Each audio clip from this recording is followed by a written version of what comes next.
on top of that, we now have the average FICO score dropping almost 20 points month over month because student loan delinquencies are now being reported. And we have millions and millions of Americans struggling there. And then again, record credit card debt, record interest rates, and yet the market is at all-time highs. What a world we live in today.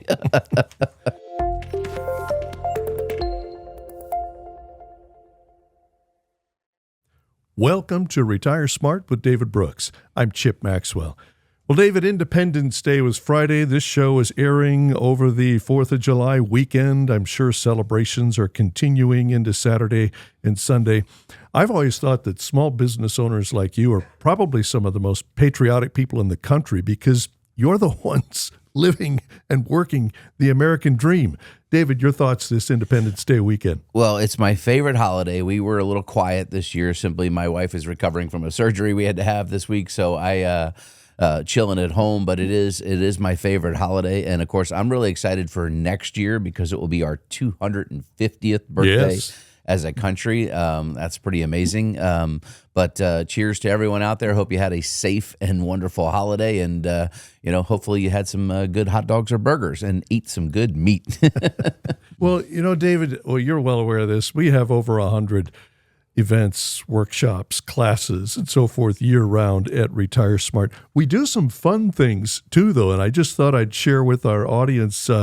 One was paint, pot, and plan.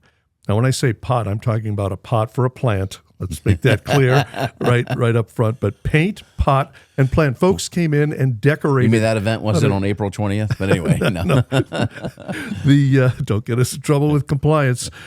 Folks came in and painted pots to put plants in, put soil in it, and put some flowers in the pot, and that was fun. There was also a round of music bingo. Got a bunch of boomers in here, and we're playing hits from the 60s, 70s, 80s, and a round of music bingo for clients. So we do some fun things here along the way as well.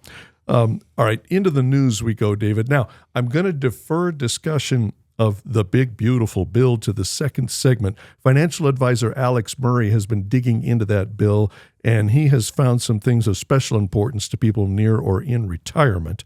So I'll let you and Alex flesh all that out. But in the meantime, David, we had some local news that's making national news. Congressman Don Bacon has announced that he will retire at the end of his current term. That'll make it a decade of service for him as Nebraska's House Representative from the 2nd District. Your thoughts, David? Well, as we said, Don was I'd say middle of the road, at least politically speaking, centrist, more of a version of a Republican, which is probably required in a very purple district in reality. So we've had a couple announcements already of folks that are going to vie to take that spot. We'll see how that pans out, but we'll thank him for his service and thank him for his service in the military prior. And like I said, I think he did a fair job.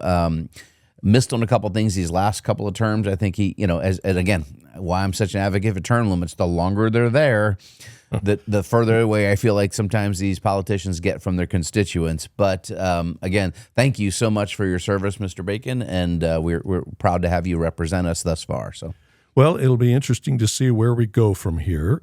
Don Bacon cautioned in his, I shouldn't call it his farewell address. He's still got 18 months on the job, but he said, I hope whatever happens, whoever succeeds me, doesn't try to go too far to the right. Now, as someone who, in the interest of full disclosure, he and I became and remain friends from the primary from 2016. I haven't gotten as upset as some conservatives had on some of his votes and comments because he campaigned as a moderate. He governs as a moderate. Well, that's you and I have discussed that many times. He wins bipartisan awards he's compromise. The most, I guess, reaching across the aisle, whatever the award they've given him, ranked person in all of Congress. So, so he he's is put who himself he says out he there is. to the voters 5 times, and every time they said yes. A majority has said yes. Now, as a conservative, I'm hopeful. What I'm hopeful, David, is this. I think the Democratic Party has lurched so far to the left that there may be an opportunity. I don't know if we can make this district scarlet red, but maybe crimson. maybe a deeper shade Well, of red. as you know, the reality of politics is whoever gets in the primary will have to run further right than their opponent, and then they'll scurry back to the center for the general election. And exactly, and to the left for Democrats, and then into the center for the general. And so in the general election, this election, Douglas County has voted for the Democratic candidate the last couple of times, where Sarpy County has saved this district. It's a district that's kind of uniquely drawn here, but it does represent a pretty good swath of Omaha. It is my district. It is your district. We both live within the voting district. I do not live in the city limits of Omaha. I am right outside in Bellevue, actually. Oh, that's right. So you're... So I'm just a spectator. Yep. So you're a spectator in it. So, but anyway, so we'll see. And I do believe City Councilman Brinker Harding is officially announced for sure. Okay. And there's a couple of things hearing of some other folks that will announce. So we'll cover that as we go. But as you said, that's a ways out. But here's the other thing. Now, Don, you're free to vote on any bill as you truly think, because you have no more elections in your future, or do you? Okay. So he's saying I want to spend more time with wanted Angie to maybe and my move children over to the Senate, they would not want to have a loss on the record as the House representative. And I'm just thinking strategically, if you were advising him, so you may want to step out and then take a 2-year hiatus, and then there would be a Senate race that might be up for grabs. So anyway, we'll see. We'll put a marker out there and we'll watch. All right.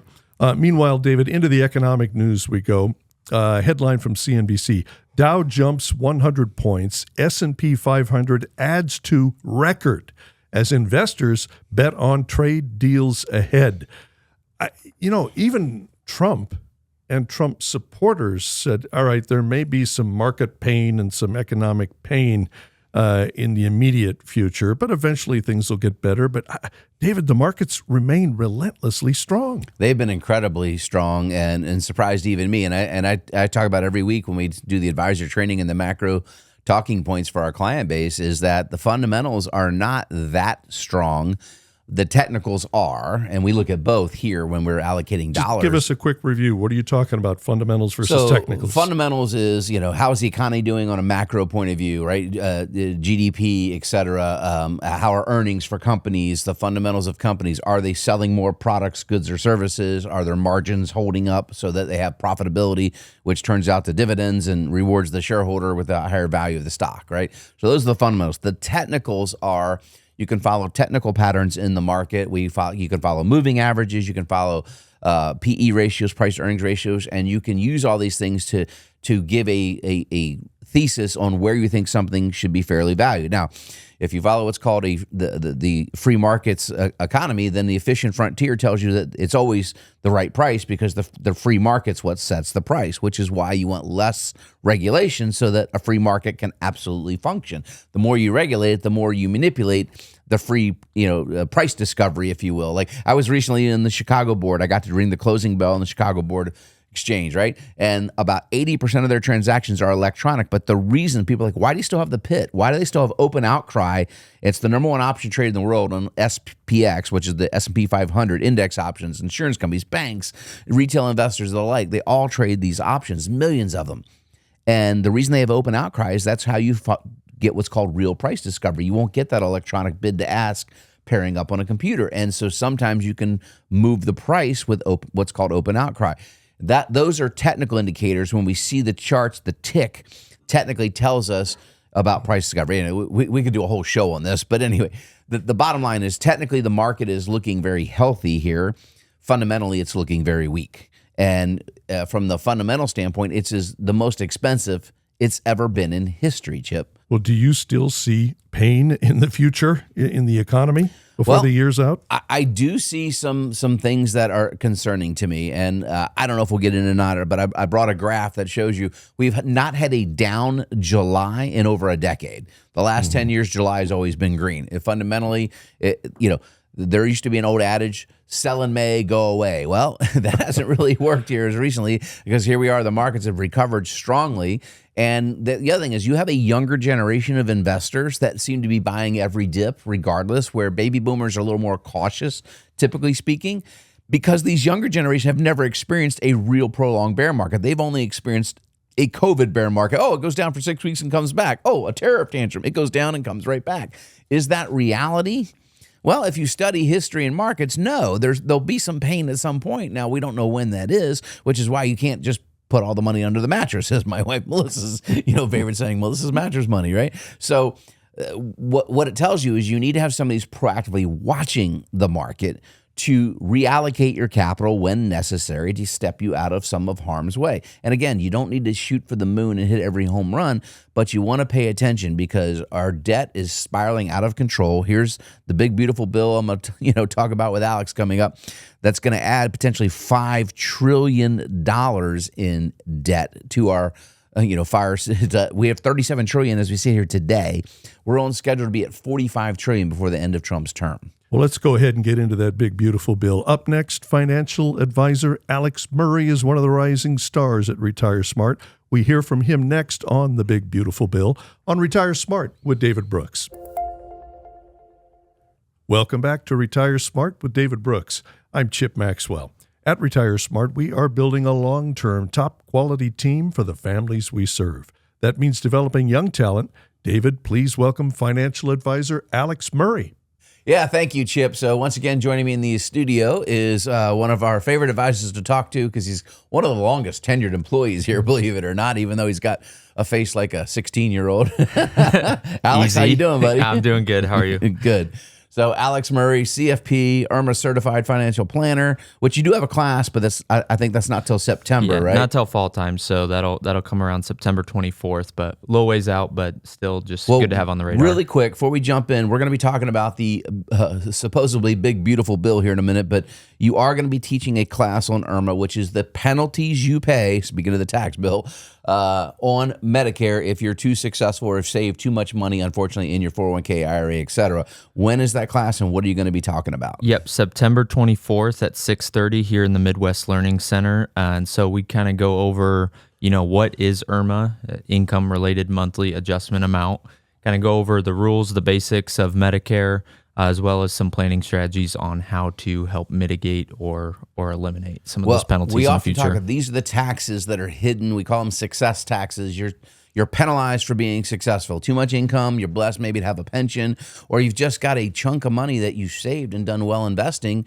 and you've been told that myth, defer, because supposedly you're supposed to be in a lower tax bracket, which we know is nonsense for most people, at least most of our clients. So speaking of nonsense, Congress, they're playing their nonsensical games and trying to pass through legislation that is, according to the CBO, going to add about $5 trillion to our debt. Now, I'm a debt hawk, and most people know that. I can't stand adding debt, but that's nonsense in itself because about $4 trillion of that number comes from if we didn't keep tax rates the same. So I think that's not exactly fair scoring. But there is about 1.6 to 2 trillion of additional spending, leaving the tax part of it alone, the marginal tax brackets. So they're trying to make these tax brackets permanent. We know permanent is not real, but we do know that it's probably likely to run at least to the end of this decade.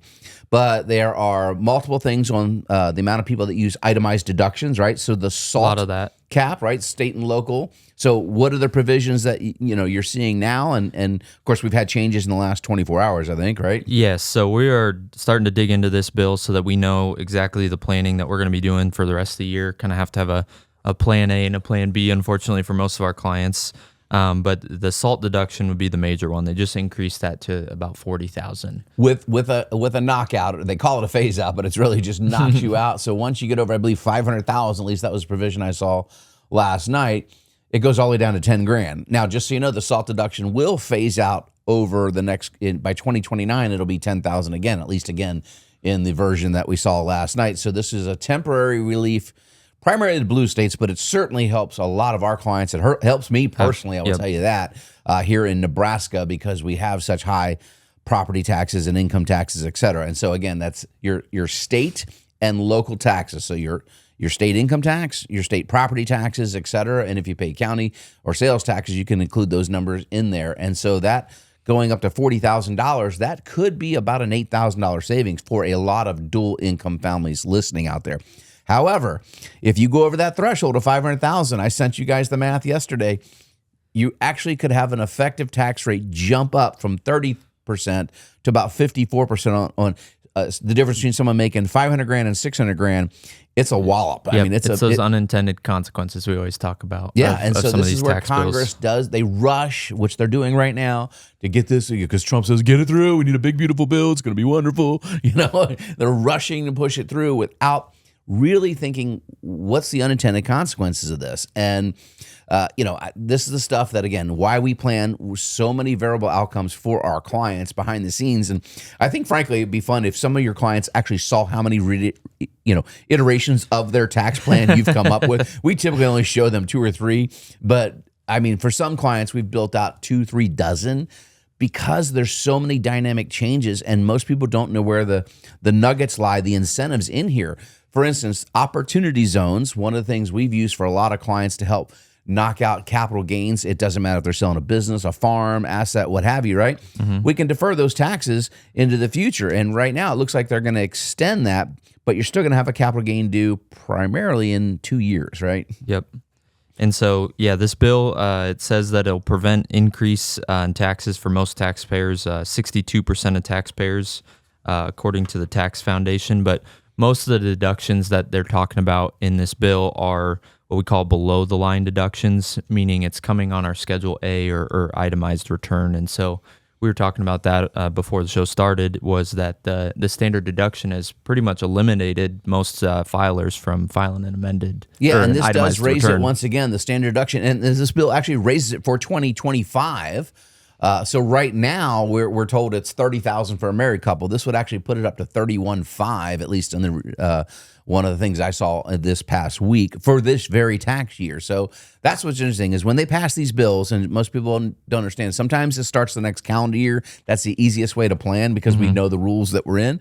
This may be retro back to January 20th of this year. Now, whenever you have a retro bill, we've done it twice in our history, it changes what you did. So if you had a capital gain you experienced prior to January 20th versus after, you may have different tax calculations on those. So again, not for the faint of heart. You really have to get with someone who knows what they're doing when it comes to planning and really integrate that with how you're investing your assets as well.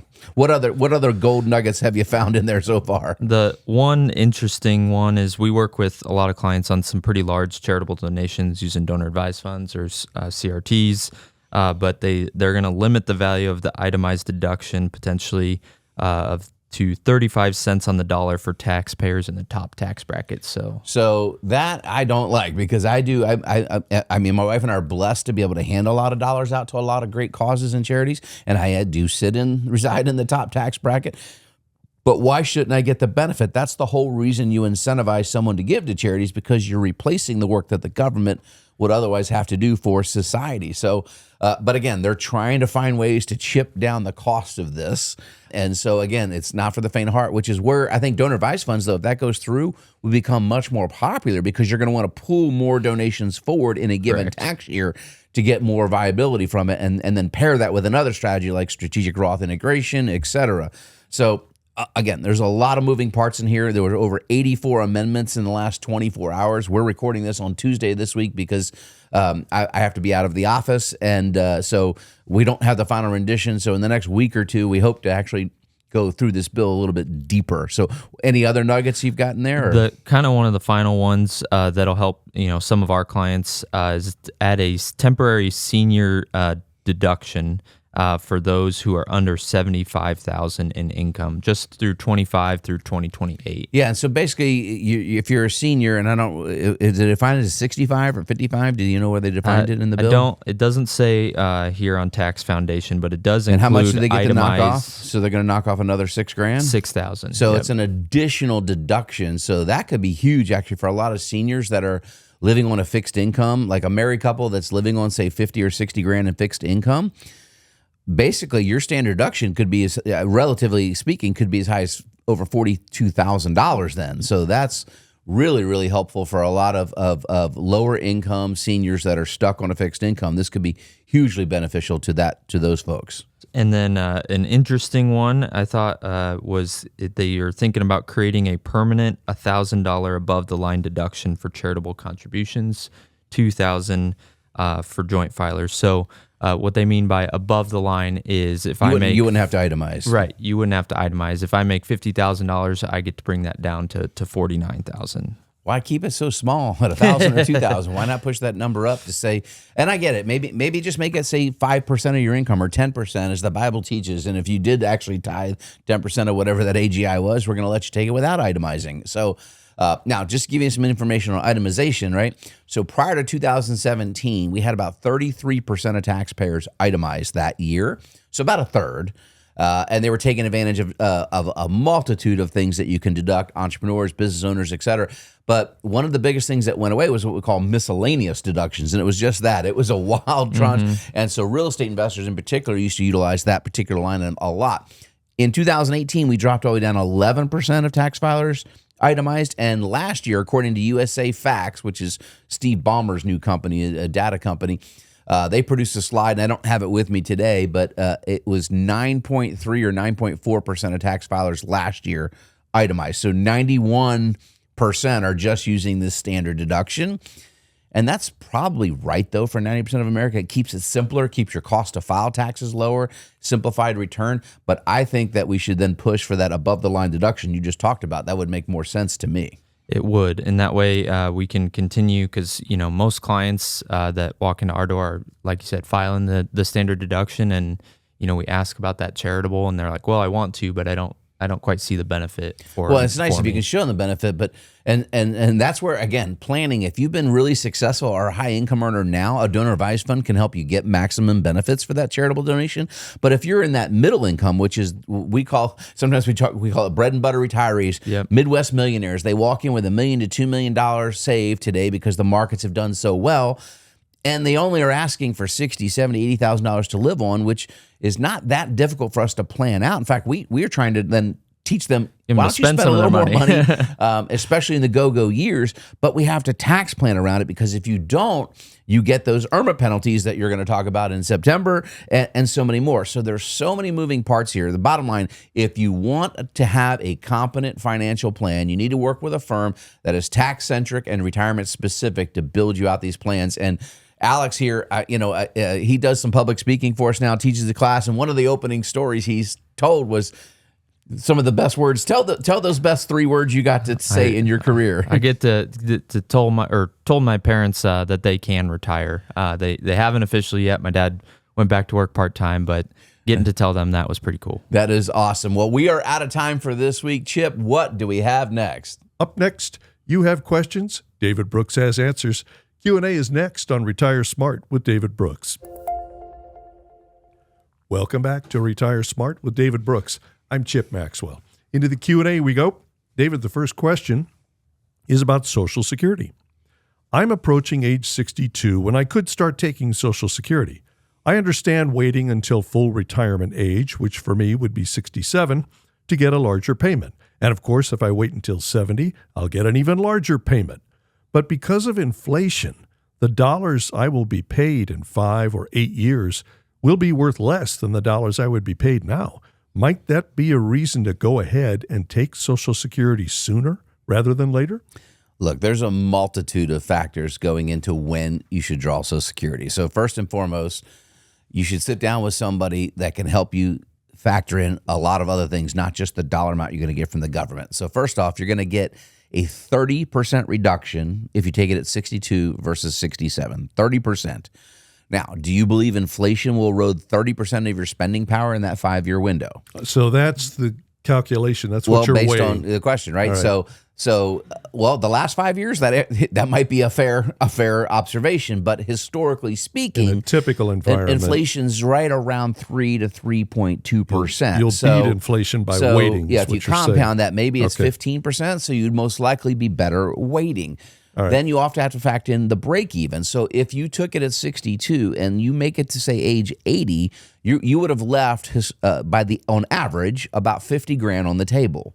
The government would have paid you $50,000 more. Now, the other factors you need to look into is if you're still working at 62, there's a clawback provision. So if you earn too much money, they're going to claw back $1 for every $2 you make over the threshold. So there's multiple factors that have to go into this decision.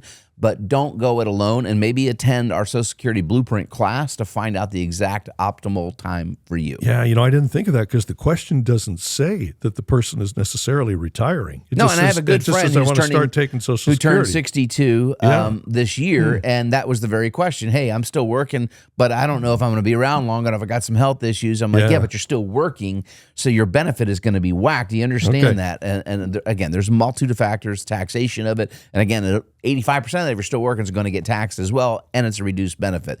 Probably not that great a deal. Next question, David. It's about risk management. I've heard you talk about risk management as part of your SMART plan. I agree with reducing risk in a portfolio when you are near or in retirement, but I can do that myself. Once I've made sure my assets are in safe places, why would I need a professional advisor? Hey, you may not if you want to understand, but do you understand all the risks that you're taking in retirement? It's not just market risk. So I want to be clear. Market risk is the most common risk. Volatility, market prices go up and down. Obviously, it's allocating your assets correctly. One of the problems that we see people do that are DIYers, do-it-yourself investors, is they see some rumblings in the economy, some macro data, and they get scared and they pull market, and the market goes down. Look, I was a genius, I got out, but they never get back in. They continue to read the doom and gloom news. And we had somebody come through that was a government federal employee, and for 21 years now they've been in the G fund because they've been scared of the market. 21 years of getting subprime returns. And just so you understand, that's the aggregate government treasury rate. That's all they're getting on that money when they could have been in what's called the C fund, which basically would have matched the S&P 500, the biggest bull run in history. So this person's going to retire with a total of about $400,000. They could have had over $2 million if they were just in a 60-40 allocation. We ran the numbers for them. And I mean, that's $1.6 million left on the table. I don't think I'd even want to know if I was that person. I mean, sometimes we have to point out things.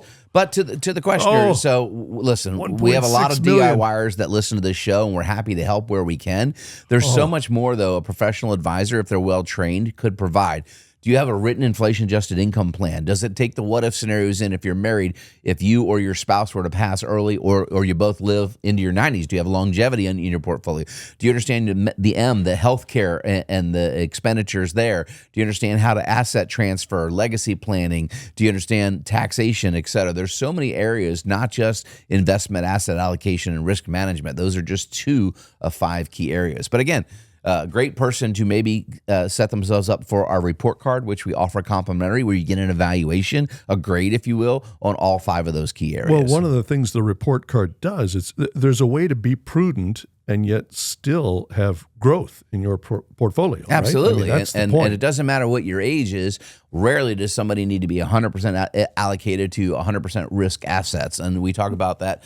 We demonstrate this with something we call rate versus range. So if you come in for the report card and sit down with one of our advisors, have them demonstrate what's called rate versus range for you, and it'll help you get a real understanding of volatility versus long-term averages and what your portfolio is going to return, because that's the reality. And the other thing that most DIYers are not aware of is something we call sequence of returns. If you just happen to retire at the wrong year, a la 2000, 2007, when you have a severe 50% market drawdown in the first 2 or 3 years you're withdrawing income from your portfolio, the odds that portfolio will last over 2 decades are very, very low. I mean, you'll run out if you retire January 1st of 2000 or January 1st, 2007, both scenarios basically run you out of money in less than 20 years in about an 80-20 mix if you're withdrawing what's called the 4% rule. So that's every retiree's worst nightmare. Yeah. You want someone to show you, listen, this is math. There's no guesswork here. It's simply analyzing historical data, making probable projections of what we have going forward, and then setting up a tax-efficient withdrawal strategy on those assets you've worked your entire life to save. You've got to plan this stuff out. Well, this conversation kind of leads to the next question, David. It's about our SMART process. And, of course, SMART stands for the S is sources of income, M is medical and health expenses, A, advanced planning, R, risk management, which we just talked about, and T, tax-efficient strategies. So the SMART process. I called about an appointment, but the person on the phone asked so many questions, I hung up. I'm still interested in meeting, and I understand sharing that information if I become a client, but can't I get the initial appointment without first answering so many personal questions about my finances? Well, it won't work, David. Yeah, I mean, and I You're going to understand have to some trust people, us a little bit up front. some people are like, we're just kicking the tires. Well, that's what the phone call is for. Ask us anything you want. But we have 9 conference rooms and they're all full, right? We have 18 advisors on our team. We're busy, but we enjoy helping people. But there's very intricate planning that we do. You just heard from Alex Murray, talking about some of the planning that we do for clients, and we have to have multiple plans when we have legislative changes on the horizon. So to do this level of work, we can't guess. So we need to know your data. So when you come see us, we give you a list of what to bring, and what they're asking you on the phone is simply to make sure that we actually position you with the right advisor on the team, because there are thresholds that certain planning metrics come into play. Mike Schutel, one of the most educated advisors I've ever met in my life, who's been with us for over 5 years. He's got more letters literally behind his name than the alphabet. Mike works primarily with our very high net worth clients because he has the training to do that. But we have clients of all different levels, and we simply want to make sure we're going to put you in the appropriate conference room to ask the appropriate questions when you're here. So it's a valuable use of your time. That initial evaluation takes about an hour typically, but that's if we have at least a little bit of information up front. Now, if you don't want to share with it, then I will tell you, we're probably not the place for you, because we're not going to just sit there and do feel-good questions for an hour. That's a waste of your time and ours, frankly. Well, when I'm in conversation with people, I say, well, imagine going into the doctor and saying, I want to find out if you can help me, but I really don't want to share anything about my condition. What type of blood are you? What? What's wrong with you? What symptoms do you have? No, you just tell me what you can do for me first, right? I'd like you to help me with this case, but I really don't want to share any private information with you. Well, then I probably won't be able to help you. So, and I get it, because sometimes when folks have gone to other people in the financial services profession, they've just been sold a product, Fair right? enough. They've been pitched Some something. have been burned. What we do here is actual planning. And so to do that planning, we need a lot of information. So it's a very different, and we get told that a lot. Wow, I've never heard this information before. I mean, how many times have I heard that from a client after coming out of one of the conference rooms? Because no one presents the information the way we lay it out, so they can make a clear and concise decision after that evaluation of, and here's the good news. We're able to tell a lot of people, Chip, about half, they're in really great shape. And not everyone has to hire our firm, but wouldn't you want to know, and, what's the worst that can happen getting an evaluation and learning things that maybe your current advisor, guy or gal, has never brought up or is not trained to do. And taxes is one of those areas in particular. Up next, we just had a digital assets workshop here at Retire Smart. Now here comes Uncle Sam saying Bitcoin can be collateral for a mortgage. We'll tell you about it next on Retire Smart with David Brooks. Welcome back to Retire Smart with David Brooks. I'm Chip Maxwell. David, I do want to ask you about Bitcoin as mortgage collateral, but first I want to squeeze in a story. We want to talk about it the first segment, but we ran out of time. We're keeping a close eye on China, and the president announced recently, we have a trade deal. I don't think we've gotten any specifics yet, but meanwhile, maybe a deal has been reached because we have some increasing leverage. Here's a CNBC headline. China's industrial profits plunge 9.1%, steepest fall in 7 months. You've been saying for a long time, China needs us as much or more than we need China. What's going on here with the industrial profits? Well, you quickly saw the tariff rhetoric, and companies stopped ordering stuff from China. And so China's in trouble here, right? They're industrial, and they are a big manufacturing nation, right? We've talked about Scott Bessent telling them they need to switch to consumption themselves. But what's interesting when you dive in the numbers, Chip, the privately held for-profit companies in China, and there are some, right? Their profits only went down like 1.4%, but the state-run are down like 5 times that. That's where the loss was. So in other words, what it is the Communist Party is eating the losses, in other words, to try to negotiate and act like they're not in such pain. As we talked about, 1,800 factories closed in 1 month back in April. 1,800. Boy, that's not sustainable, though. You can't keep that up forever. No, and so again, and then we heard, Commerce Secretary Ludnick run out, hey, we got a deal. And then Bessett's like, well, it's not finished. And I'm like, I wish they would stop that, Trump-esque, if you will. Oh, we got a great thing, Just tell us the details for real when you have them, and let us analyze the data when we get it. But yeah, China is in trouble here, and they're hurting. And that's one of the reasons that you saw everything get pretty quickly hunky-dory after the Iran-Israel exchange and after we bombed Iran's nuclear facilities. There was threats, they're going to shut down the Strait of Hormuz, et cetera. No, all that oil gets sold to China now. That's where most of that oil is going, and China is no way going to let Iran shut down that strait. They need the energy flow in coming to them to survive. And if they lost energy and trade with the U.S., China would implode fiscally, and it's in significant trouble. And again, I don't have his quote today, but I often cite Kyle Bass. He's the president of Heyman Capital out of Dallas. We talk about from the Big Short fame back in the day. But anyway, he talks very in depth just how fragile China's economy is, and they are going to have to come and play ball. And so I hope Trump keeps a hard stance with them, because I think we end up benefiting. But it is still going to be some pain for us to go through here coming up. Well, when we get some specifics on that trade deal, we'll take a look at it. Meanwhile, David, you sent the team. This is a memo from U.S. Federal Housing. This is the Federal Housing Finance Agency order issuing directive to consider cryptocurrency as an asset in risk assessments. This is dealing with Fannie Mae and Freddie Mac, the quasi-federal, home loan agencies.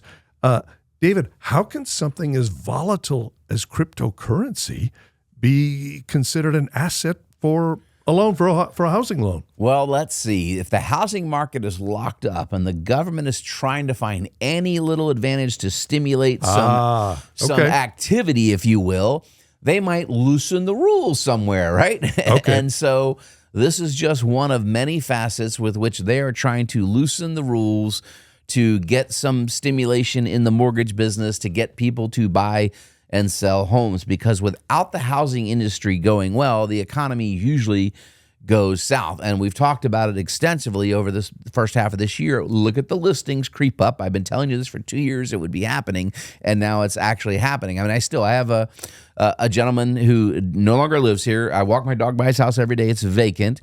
He listed his house, and I was like, a little bit high. He'd bought his house only like a year and a half earlier, got a job offer to move back up to Minnesota, and now the house sits vacant, and I think he's overpriced by over $100,000. And lo and behold, one just sold down the street for about that price drop. Still no price drop. People are delusional at what they think their homes are at some point. They see the very peak and think, that's what I'm getting, or I'm not selling. Well, then you may not be selling. Now, again, we are way better off here in Omaha, our housing market, relative compared to many places that I have lived, and in particular, Florida. We've talked about it a few times on the show. Yeah, I have a condo that my son lives in that I own, that he rents from me, one of my adult children. That's lost, 12, 14% already this year in value on Zillow, right? So pretty significant drop. Now, I don't have to sell it. I have no plans to sell that. I don't have any debt on it. I can hold it forever. However, could you imagine if your biggest asset, which is the average American, the number one asset they own, Chip, is their home? If your asset drops 15% in value, how's that going to make you feel about spending money? Well, you're going to tighten up. Yeah, and so it's a psychological, right? So the wealth effect works on the upside and it works on the downside. Okay. And that makes the consumer tighten up. On top of that, we now have the average FICO score dropping almost 20 points month over month because student loan delinquencies are now being reported. And we have millions and millions of Americans struggling there. And then again, record credit card debt, record interest rates, and yet the market is at all-time highs. What a world we live in today. David, you sent the team a chart, and you're going to have to take the baton on this one, because this is one of those cases where I'm not exactly sure what I'm looking at. I'm looking at an equity index. I know that much. Break it down for us. All right, so the chart here is showing the various indices. So the one in the center we're going to focus on is the S&P 500, most commonly followed index, 500 largest companies publicly traded in America.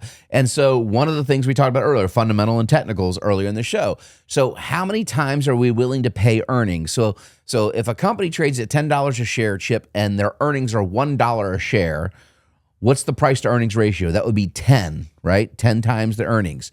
So historically speaking, the S&P typically trades, and on this chart you can see the range at market lows. Back in the 80s, it went all the way down to 10 times earnings, the example I just gave you, right?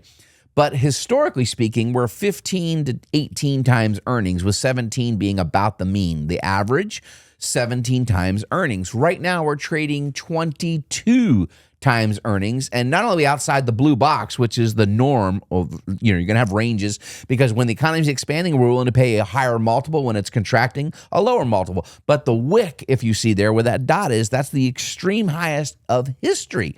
Highest all-time price for the market on a PE valuation, price times earnings valuation, which is the most common way that we measure the market price. It doesn't mean it can't go higher, though. I want to make that clear, because we get the, Alan Greenspan way back in 1996, irrational exuberance, right? His famous quote that came out of one of the Fed speaks talked about it. And the markets were pretty frothy then, and they ran double digits for 3 consecutive years after that, until we ultimately ended up in the dot-com bubble. So I'm not saying this necessarily means the end of this bull market.